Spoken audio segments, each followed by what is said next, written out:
you this morning. Praise God. Revealed. All right. In the next verses, the source of the quarrel is revealed. The people were divided over whom they should follow for spiritual leadership. Some were saying, I follow Paul. Others were saying, I follow Peter or Cephas.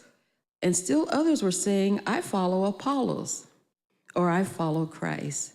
Thus, the Corinthian Christians were segmenting themselves unnecessarily.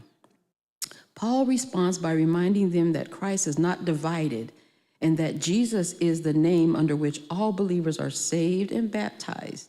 He finishes by saying that Christ has appointed him, Paul, to preach the gospel, but not with wisdom and eloquence, lest the cross of Christ be emptied of its power. So that just kind of giving you a summary of where we're going.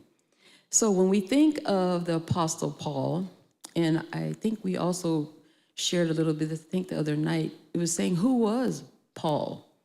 And if we remember the history of Paul, we know that he was Saul, right? But God did a mighty work. Let's see who he is. He was well educated. He was a Jewish scholar.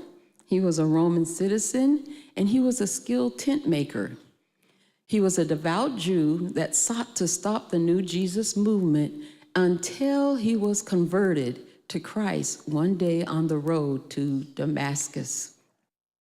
I love that story because earnestly he thought, they say he's devout, right? But how many know you can be devoutly wrong?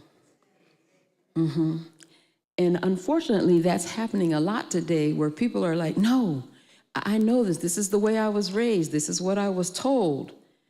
But you have to realize we have to become, all of us have to become new creatures and ask God, when you are earnestly seeking the truth, God will bring the truth to you. So don't be so devoutly caught up that you miss the purpose of the Lord.